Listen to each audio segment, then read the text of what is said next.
والتين والزيتون وطور سينين وهذا البلد الأمين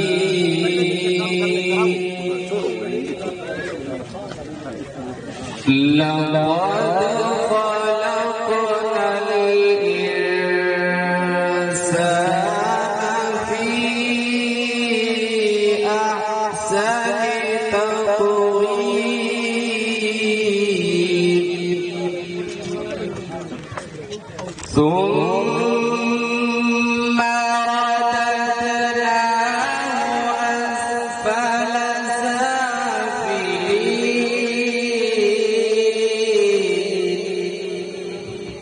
سافلين إلا الذين آمنوا وعملوا الصالحات فلهم أجر غير ممنون فما